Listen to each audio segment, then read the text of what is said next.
I'll stop sharing something because as few are joining later. That's why this problem is coming. Uh, Now let me share the slides.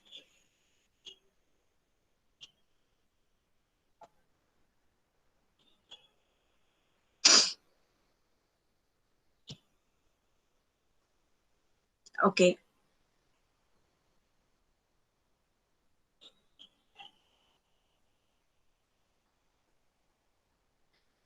Once I start my presentation, it will be very difficult for me to add these all the students. Okay, everyone is joining. I don't know why they are joining late. Let me start now. Kalyani madam, can you hear me? Because the students are entering very late. Please, will you add them?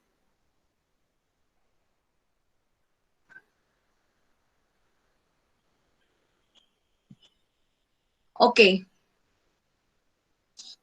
Can you see this textbook? One of you unmute yourself. Aksha, are you there? Aksha, can you hear me? Okay. Just see this, Yes. whatever the diagram I am showing, but very good. Aksha, please be with me. Whenever I ask question, answer me. Otherwise, I will not come to know whether you will be able to see anything, you are not able to see anything, or you are able to hear or not. That also I am not getting. Aksha, just let me know my voice is audible.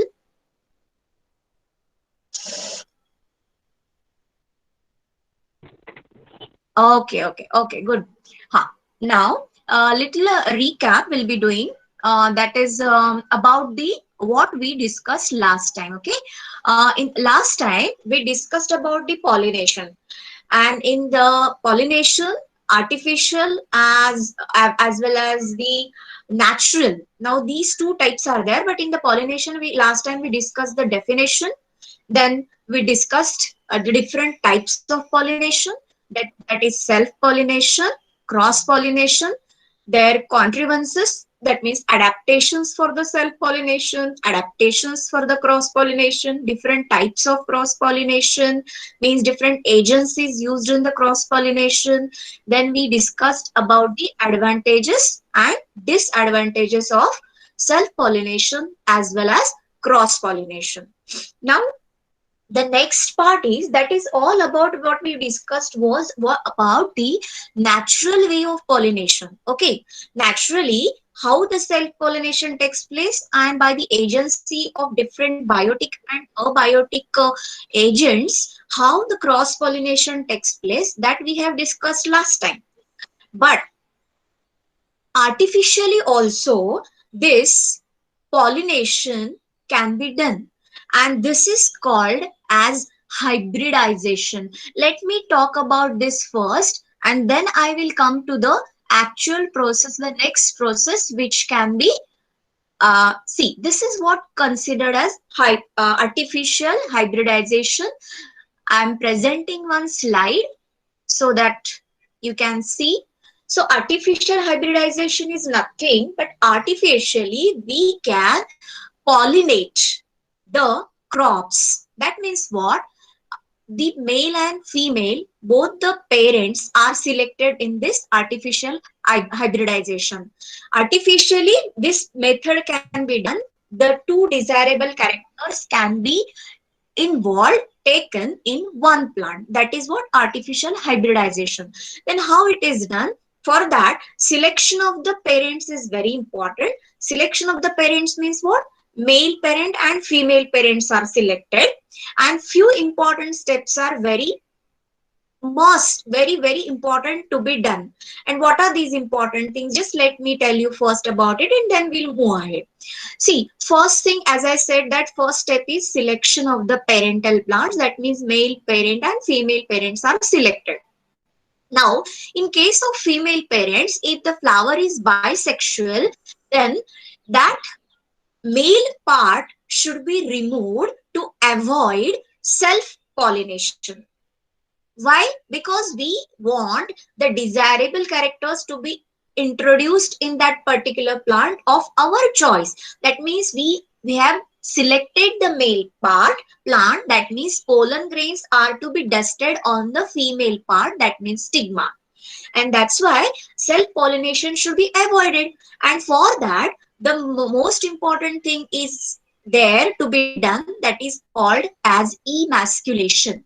Emasculation means E is removal, masculine. Masculation is what? Masculine part is removed. That means what is masculine part? Masculine part is what? Male part. And what is the male part in case of flower? That is pollen grains present in anthers. That means what? Anthers are removed from bisexual female flower. That means which we have selected as a female parent.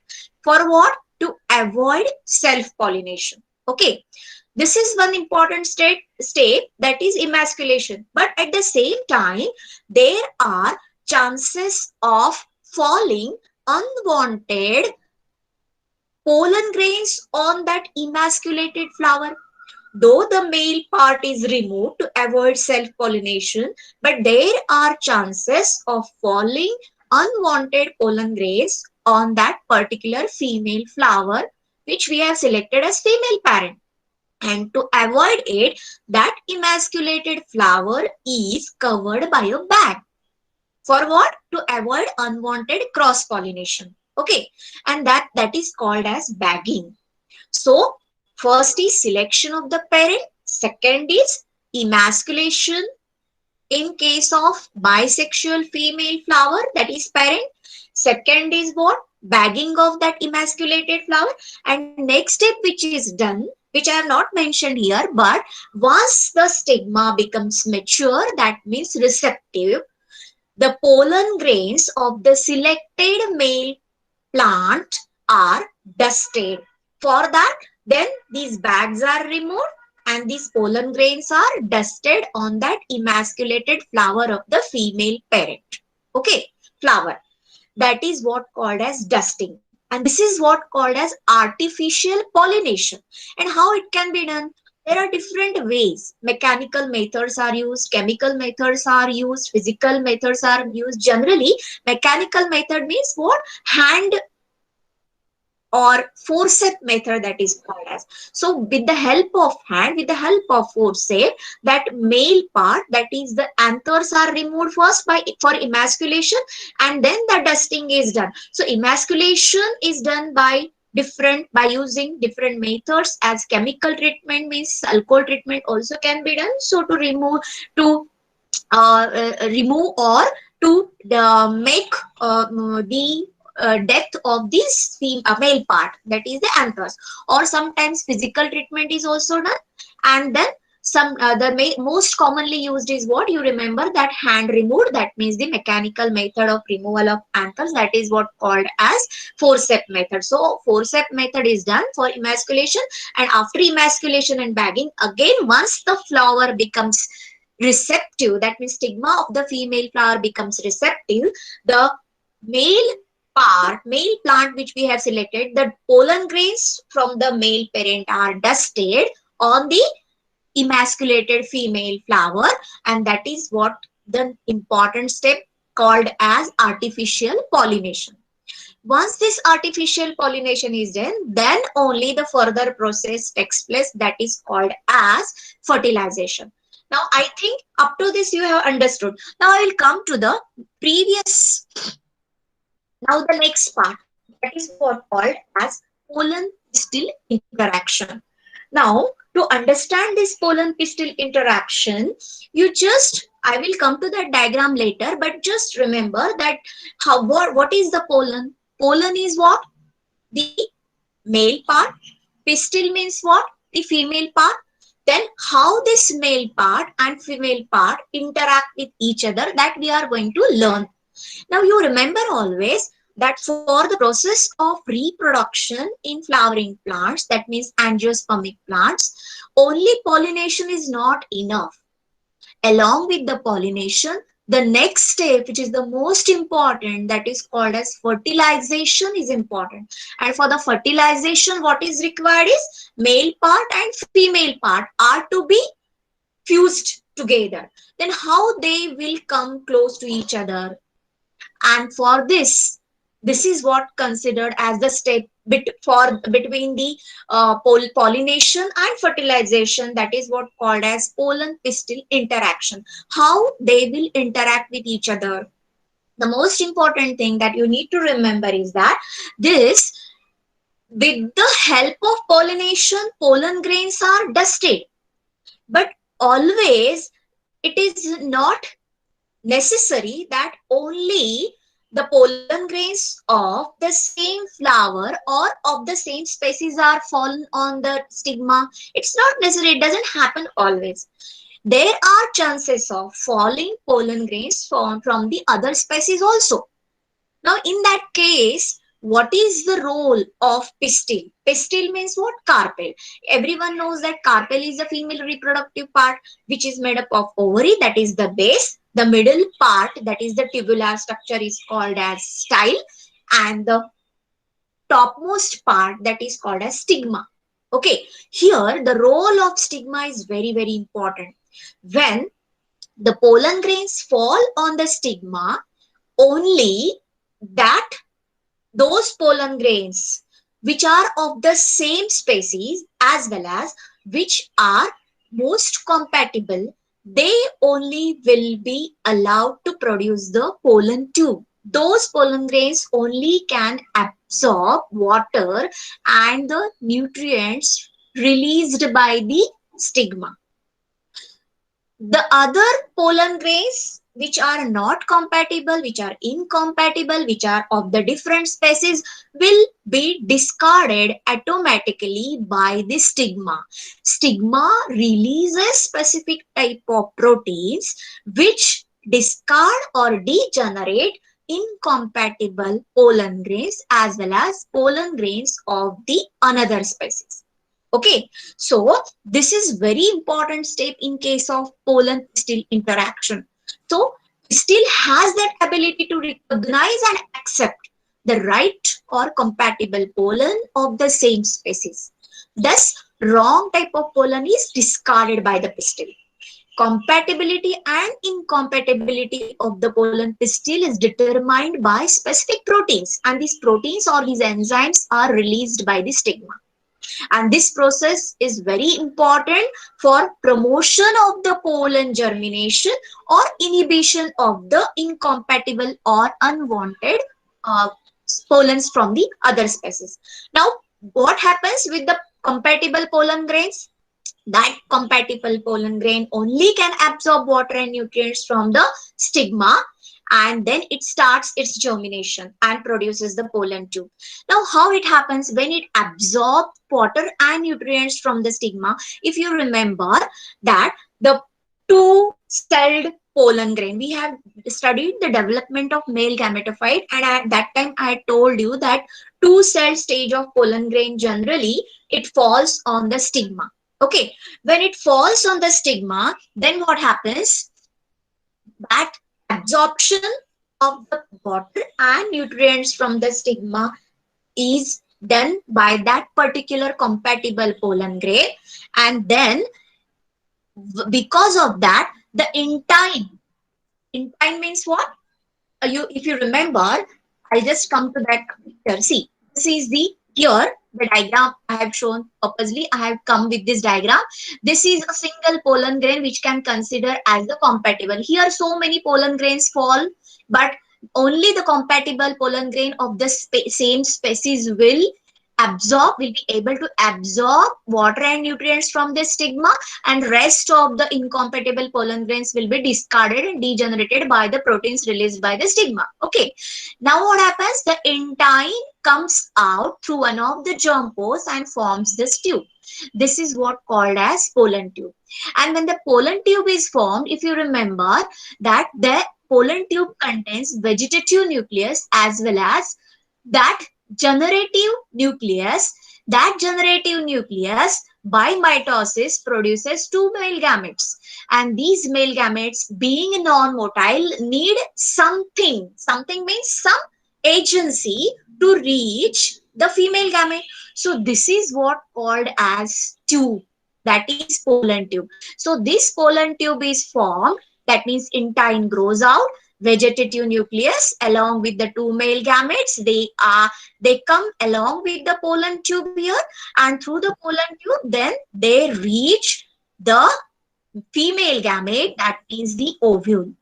Now remember one thing in that, as both the male gamete as well as female gamete are non-motile, they should, how they will come close to each other? For that, one, this is what the pollen tube is responsible, or this is what the agency called as pollen tube is formed, and through the pollen tube these male gametes are carried to the female gamete. Where is the female gamete means nothing but the egg. Now this entry of male gamete with the pollen tube, through the pollen tube to the female gamete, that means ovule, is by siphon, means what, tube, and this is what called as siphonogamy. Now I will come to the previous this, stage. This is what the siphonogamy. I just want to give you the definition. Now these two non-motile male gametes are carried to the ovule through a tube. This process is called as siphonogamy. You know what is siphon? Siphon means nothing but a tube. Okay, so by with the help of this siphon, with the help of this tube, only these male gametes are carried to the female gametes. As these male gametes are non-motile, they should be carried by something, and that is the tube, that is the pollen tube is working here, and that's why this is called as siphonogamy. So remember these all definitions which are very important. I will repeat later on again, but remember these terminologies in case of this pollination and the next process for the fertilization which are required. Siphonogamy, that means what? The two non-motile male gametes are carried to the ovule through a tube, means siphon. This process is called as siphonogamy. Now, the next terminology called as sporogamy. I will first explain you these terminologies and again I will come to that diagram. Okay, so porogamy, try to understand the meaning. Poro means what? Pore is, that is the small opening. Entry of pollen grains to the ovule through a micropyle is termed as sporogamy. Micropyle is what? That is the small opening through which pollen tube gets entry to reach the female gamete, and as this takes place, as this siphon, that means the tube, that means the pollen tube gets entry through the micropyle, that means the small opening, that is what called pore, and so the process is called as porogamy. Now sometimes what happens, the entry of the pollen tube is through chaliza also. Chaliza is what? Exactly opposite to micropyle. That particular end is called as chaliza. When pollen grains enter through chaliza, pollen grains, that means the pollen grains along with the pollen tube. So there is entry of pollen tube to the ovule through chaliza, then that is called as chalizogamy.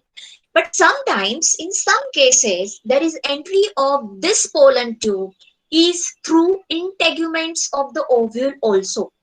So when the pollen grains enter the ovule, that means the pollen tube enters the ovule through integuments, that is called as mesogamy.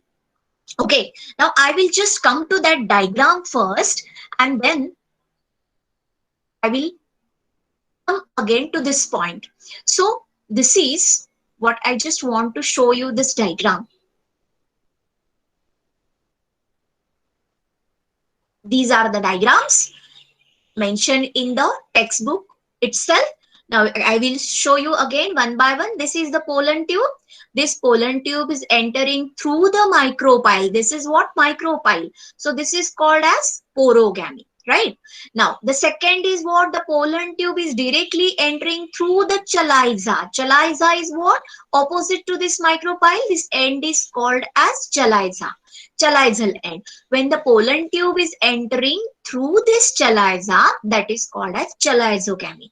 Now you can see in this diagram that the pollen tube is entering through the integuments here. You can see. So this is called as mesogamy. I hope you are understanding. This is the entry of pollen tube through different ways. One is porogamy, second is chalizogamy, third is mesogamy. Very common ways. Most of the times, this is the common method of entering, but there are these two ways of entering the pollen tube to the ovule through either chaliza or through integuments. So porogamy, chalizogamy and mesogamy are the ways of entering the pollen tube in the ovule to reach the female gamete. That's it, you remember now. Again, I will come to the slides so that I will explain the next part. Okay.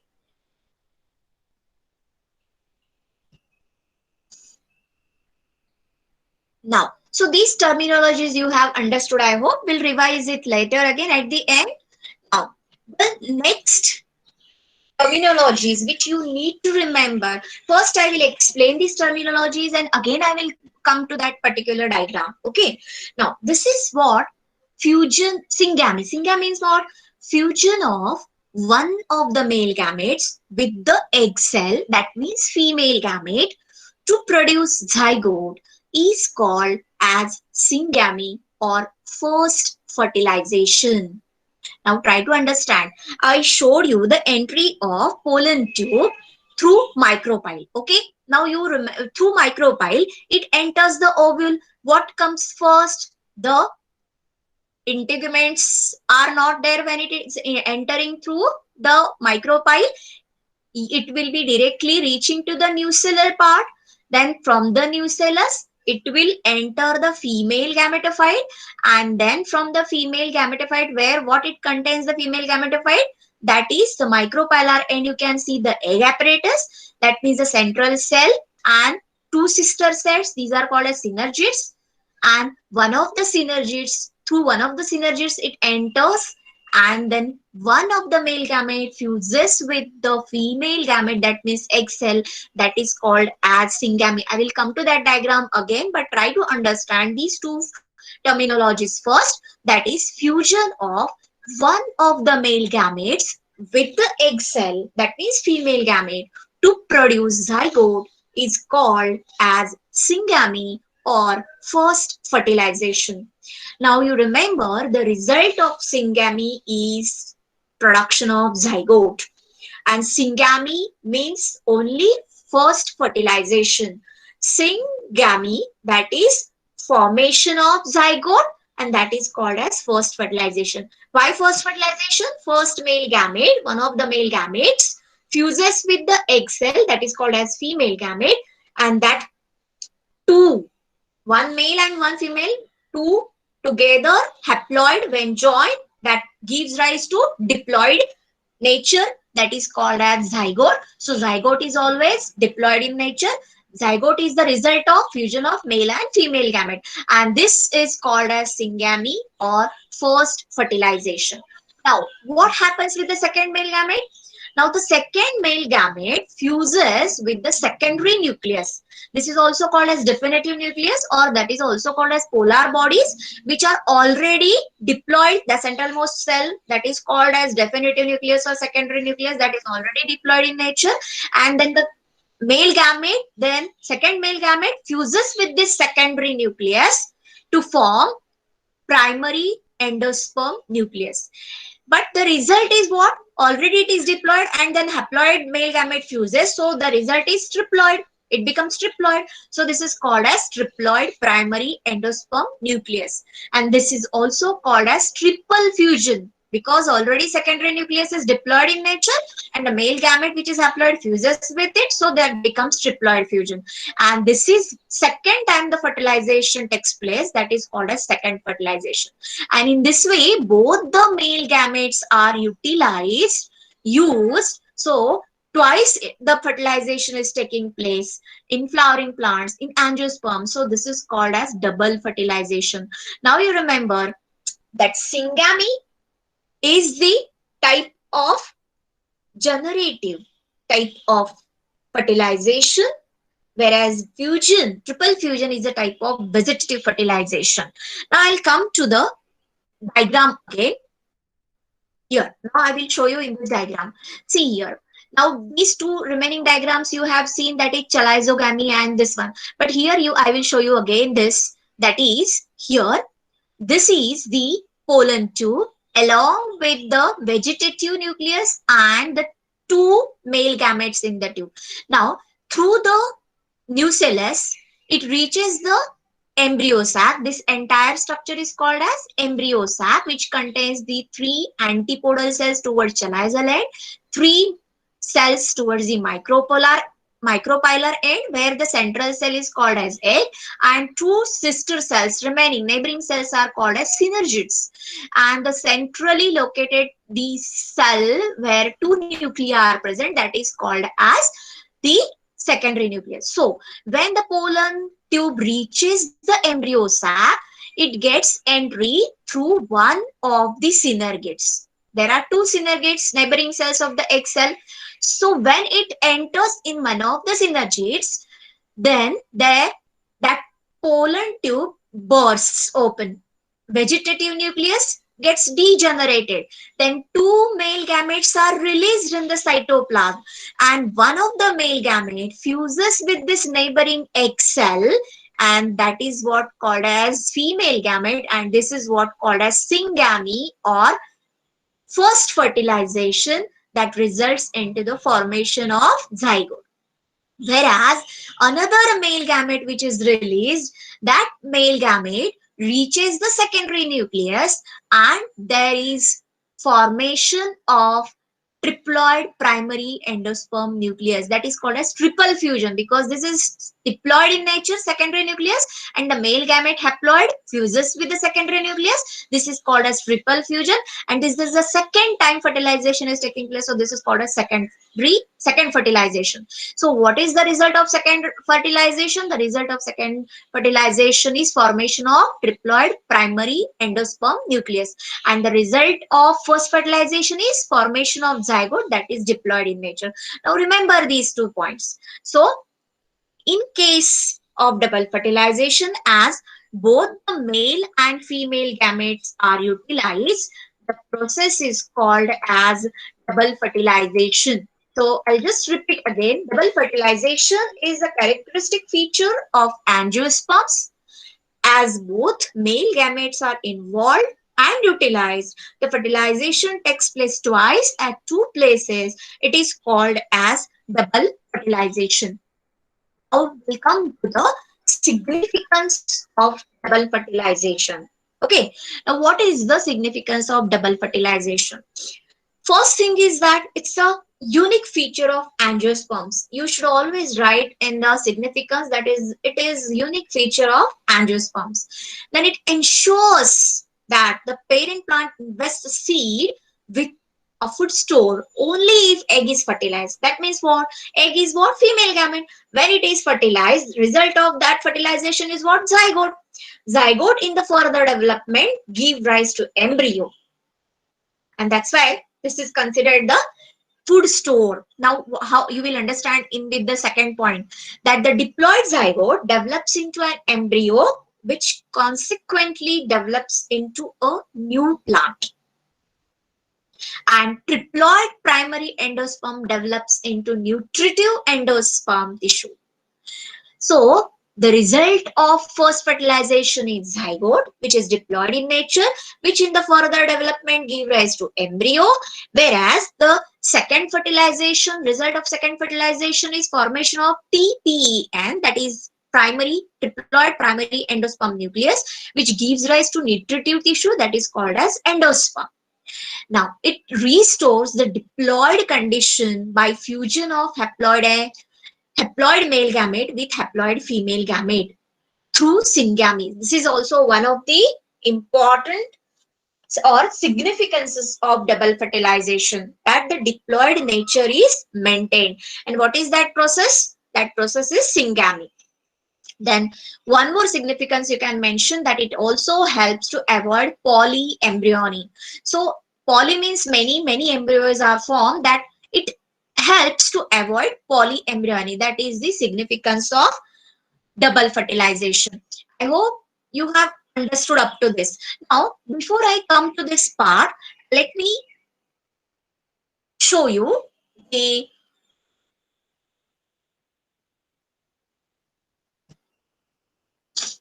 this video, but here the voice is not coming, so I will explain this video with the help of this diagram. Now you can see this is the entry of pollen tube, you can see here, and see this is what male gamete through the pollen tube. It is entering here.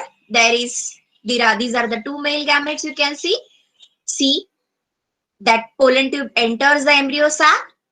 One of the synergids, you can see the filiform apparatus here. See through one of the synergids, one male gamete you can see here fuses with the egg cell, that is the female gamete, that is called as syngamy. And the second male gamete, now you can see with the amoeboid movement, fuses with this secondary nucleus, and this is what called as triple fusion. So result of syngamy is formation of zygote, and the result of triple fusion is the formation of endosperm, triploid primary endosperm. So primary endosperm, that is triploid in nature. So you can understand with the help of this video that how there is entry of the pollen tube in this, and you can see the double fertilization, where first fertilization is syngamy, second fertilization is endosperm, triploid primary endosperm. So diploid zygote and the embryo. So that results into the formation of seed. So this is endosperm. You can see this.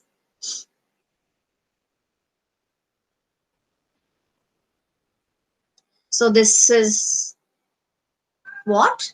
Now I will come again to the previous part. Now we have spoken about significance. Now I will come again to the textbook part, where I will come up here with the double fertilization diagram. The same thing is shown in the video. I hope you have understood this part. Now we'll come to the next part, and that is called as the next part as the first we will talk about the development of endosperm. Only this part we will discuss, and then because this is little bit lengthy, not very, but still I want to explain you this part. Okay.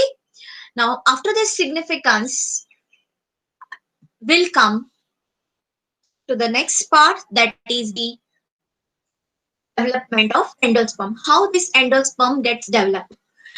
First I will explain the types, and then again I will come to the diagrams. Okay.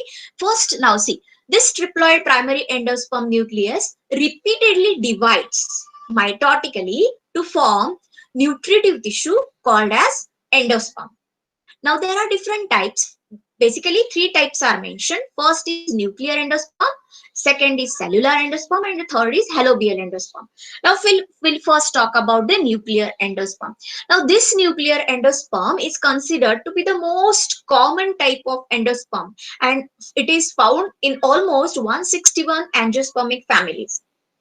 What happens here? The primary endosperm nucleus repeatedly divides mitotically without wall formation to produce large number of free nuclei. A big central vacuole appears in the center of the cell, pushing the nuclei towards the periphery. Then what happens? Later walls develop between the nuclei. Hence, multicellular endosperm is formed. But in several cases, cell wall formation remains incomplete. For example, wheat, sunflower, and coconut. Now, for this, now if I just go on telling, you will not understand. But let me just introduce these three types and then I will come to the diagrams. Okay. So this is what happens. Just remember in the first type, that is the nuclear. The name itself suggests the nuclear endosperm, that in the nuclear endosperm, what happens? The endosperm first divides mitotically and only free nuclear divisions take place. That's why its name is called as nuclear type of endosperm. But during that process, what happens? The central part gets vacuolated structure. Central vacuole is formed, and around the central vacuole, only nuclei you can see. That means only nuclear divisions take place. They're not followed by the cellular division. Cell wall is not formed immediately after the nuclei are formed in the first stage.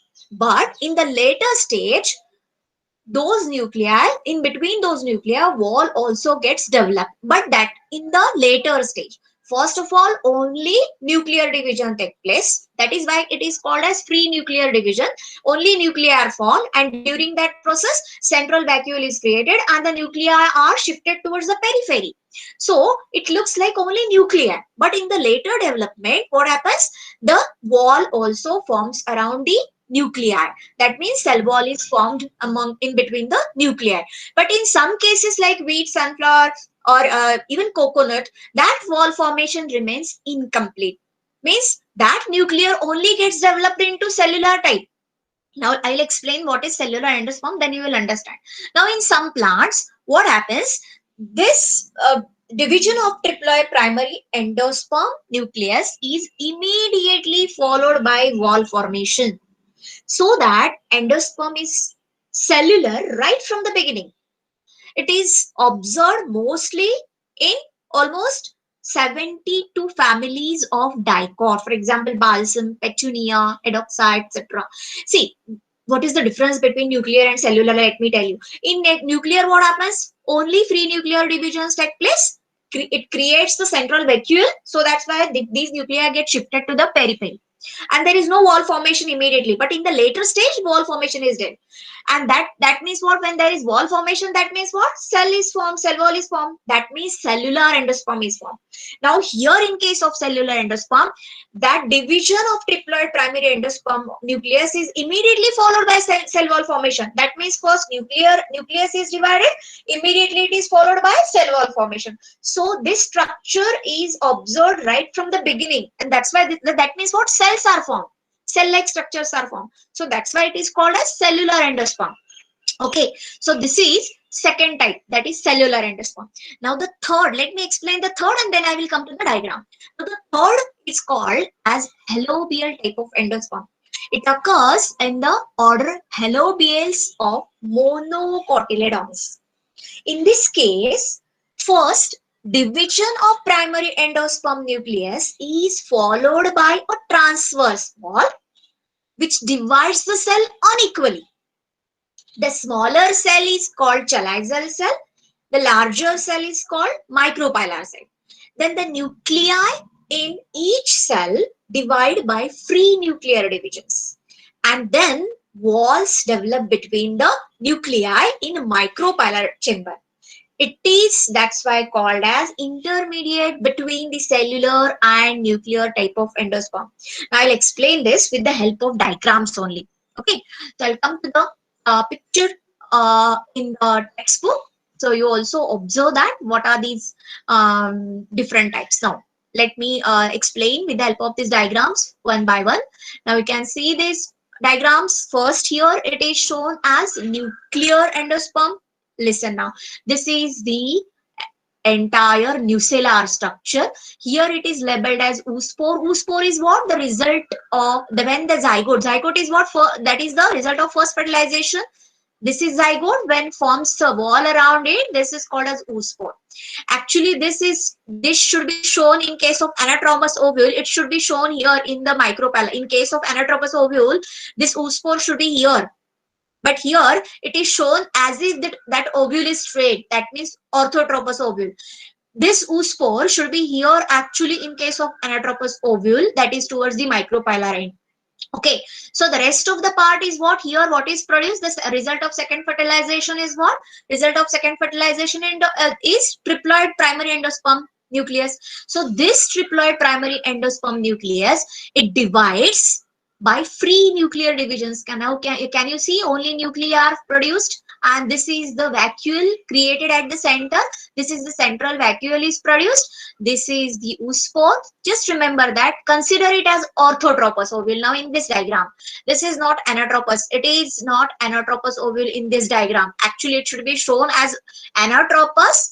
As per we have studied as anatropous ovule in the double fertilization, but in this the textbook, it is this part is towards chaliceal end if you consider as anatropous, but it is not. Ovule, this oospore or the zygote is always towards the micropylar end, and here the micropylar end comes here. That means what? It is orthotropous ovule. Here it is shown in the diagram. So you remember, this is the zygote oospore, and this is the endosperm where it is showing free nuclear divisions. You can see only nuclei, and this is the central vacuole. And because of the central vacuole, these nuclei are shifted towards periphery. So this is what called as nuclear type of endosperm, right?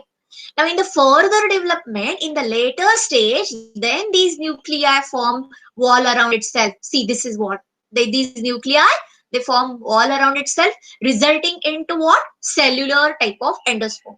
So, first of all, it is nuclear, but in the later stage, it gets converted into cellular type of endosperm. Okay, so you remember, this is the oospore, zygote, and this is the endosperm, and that is shown as a in a orthotropous ovule.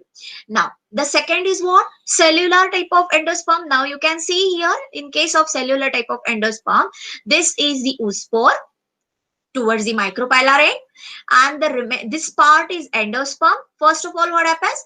This endosperm divides mitotically. You can see cell wall is formed, and then these nuclei are formed. But immediately you can see in this diagram, this nuclei forms a wall around itself. That means proper cell is formed. See here everywhere.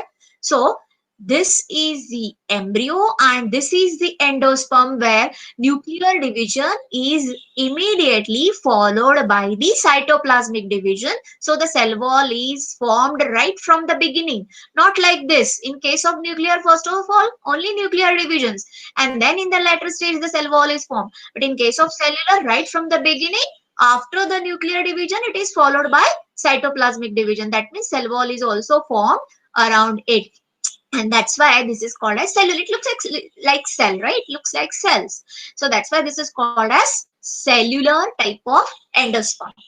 Now the third is, in this diagram you can see this is halobial. The name has come because of the member of order halobiales, the family halobiaceae members. They show this type of endosperm. That means it is considered to be the intermediate of nuclear and cellular. You know why? Because see, now in this diagram, first of all, this is the oospore. The entire structure is at the endosperm. That means triploid primary endosperm. But this gets divided first, forming this unequal cells. Can you see here? Two unequal cells. This is a larger cell, and this is the smaller cell. This larger cell, as I told, that is towards the micropylar end.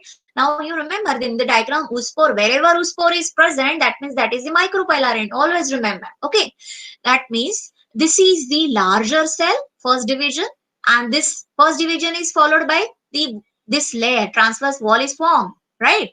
So this is the nucleus, this is the entire wall. That means the central wall is also formed between these two nuclei. So this endosperm first of all gets divided, first division of nucleus. That means this is one nucleus, this is the second nucleus, and this is the wall. In between these two means two cells are formed. These are the two unequal cells.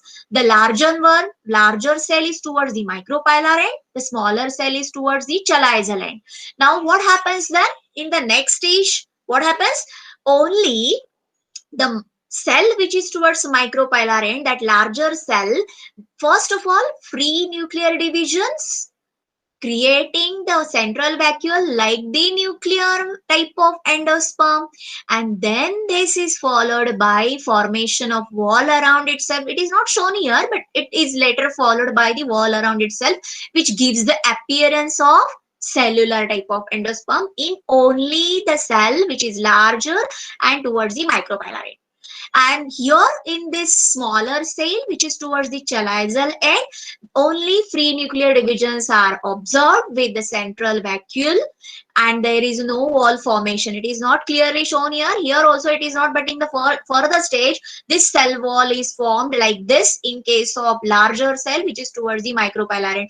So that's why one parts of the cell is like the nuclear, only nuclear, that means nuclear type of endosperm, and the second part larger, which later stage gets converted like the cellular type of endosperm. That's why this is considered as the intermediate between the nuclear and cellular type of endosperm. I hope you have understood.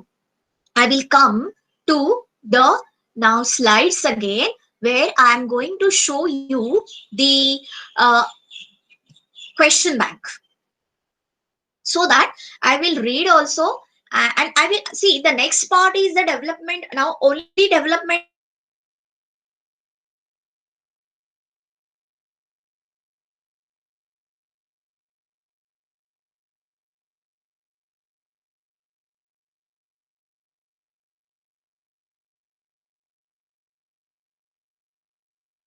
discussed. Now characteristic feature of angiosperms, where both the male gametes are utilized and the fertilization takes place twice. That's why it is called as double fertilization. I'll just revise these terminologies. That means siphonogamy means non-motile male gametes are carried to the ovule through tube. That means siphon. So this is called as siphonogamy. Porogamy means entry of pollen grains. That means pollen tube is through a micropyle, that is a small pore. That's why this is called as porogamy. When the pollen tube enters through chaliza, this is called as chalizogamy. When the pollen tube enters through integuments, this is called as mesogamy. Now, these two more important terminologies, that is syngamy. Syngamy is nothing but the fusion of male gamete, first male gamete, with the egg cell, that is female gamete, which results into the formation of zygote, that is first fertilization. So syngamy is first fertilization. Result of it is zygote. Whereas triple fusion means second male gamete fuses with the secondary nucleus, which results into the formation of triploid primary endosperm nucleus. And this is called second fertilization. So this is what recap. Now I will come to the questions, where you can either write it down, put it down, so that I'll just read the questions. This is the question bank I have made for you. Up to whatever we have discussed, only those questions I have put. The remaining, that is about the today's part, remaining questions I will give you next time. So first question, that is define, and these are just few questions I have mentioned here.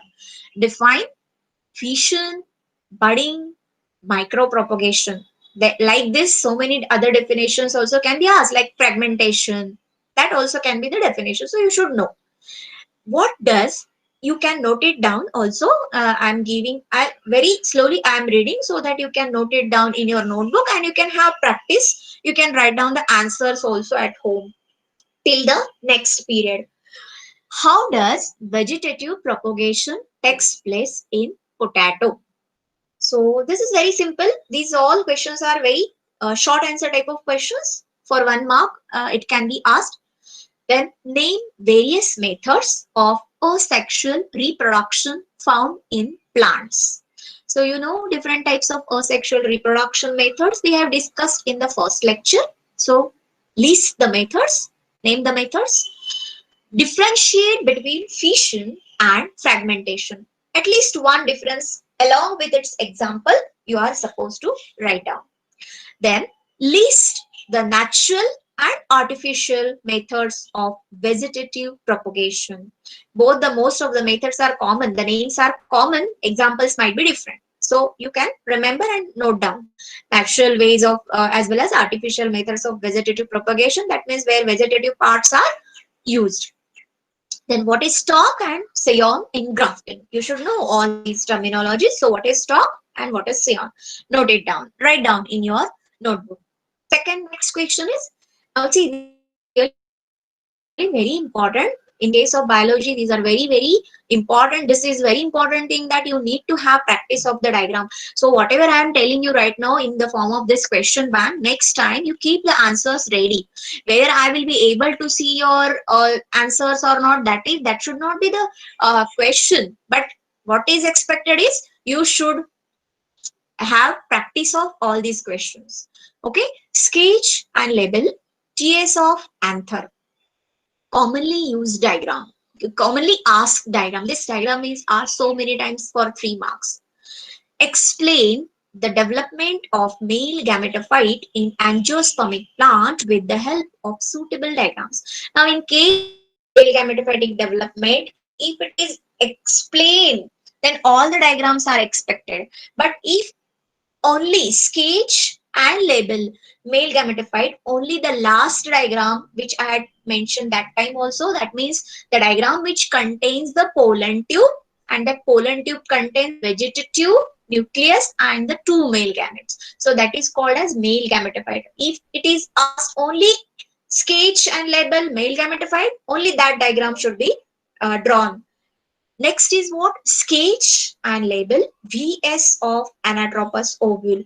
Remember always Orthotropous ovule is not asked because Anatropous ovule is the characteristic feature of angiosperms, and we are studying the reproduction in flowering plants, that means angiospermic plants. So never not to draw Orthotropous, that means straight ovule. Always Anatropous ovule is asked in your syllabus, it is that. So that's why when you draw the vertical section of anatropous ovule, first draw all the parts and label it properly. The next is describe the development of female gametophyte in angiosperms with the help of diagrams. Now here also, in case of female gametophyte, all the diagrams are very, very important. Remember the sequence, how the development of female gametophyte takes place. So in sequence, you should label all the diagrams, and this question is long answer type of question, so it can be asked either for 4 marks or sometimes it might be asked for 7 marks also. So this is what you need to remember, and accordingly you have to decide which points are expected. Sketch and label embryo sac in angiospermic plant. If embryo sac is asked, don't draw the entire ovule, only draw embryo sac, which contains 3 antipodal cells towards chaliceal end, middle, central, that means central polar nucleus, that is the definitive nucleus, that is secondary nucleus, and 3 cells towards the micropylar end, where the central most larger cell is egg and the 2 neighboring cells are called as synergids. The next question is define pollination and explain its types. Here, see, check the weightage given, asked to this question, and accordingly you decide what is to be written. If it is asked only for 3 marks or 4 marks, then for definition 1 mark will be there, and for explaining its types means what? What are the types? That means self-pollination, cross-pollination, and you have to mention that geitonogamy also in that, and self-pollination under the cross-pollination also with the help of different agencies. All these types which are mentioned in the textbook, you just note down, and in short, mentioning the agency you are supposed to write. The next question is, what is geitonogamy? Give an example. For 1 mark only it can be asked. Next is what? What is the difference between cleistogamy and chasmogamy? Very, very important question. You should know, there should not be any confusion between cleistogamy. Cleistogamous flower, the name is open. Whereas chasmogamy flowers open, but generally after the self-pollination. And sometimes after the they just expose their reproductive parts after they get mature. So that is the difference. List the advantages and disadvantages of self-pollination. That is also very important. Same way you can list down the advantages and disadvantages of cross-pollination also. Explain abiotic agents with the help of suitable examples. Whatever the abiotic agents you should mention. Only wind and water are mentioned in your textbook. So according to that example and adaptation seen in, you need to write. Then differentiate between entomophily and ornithophilia. So you remember, most of the times differentiate between so like entomophily, ornithophilia, entomophily, anemophily, hydrophily, entomophily, like that. Any combination can be asked for difference. Even differentiate between self-pollination and cross-pollination, difference between the autogamy and geitonogamy, or autogamy and apogamy, like that. The combinations, there are just few questions I have given. So this is what the question bank I have made for you. So I hope you have understood, and I will stop my presentation right now. And if you have any queries right now, you can ask me. uh, Anybody, just be with me for taking the attendance, and so don't leave immediately.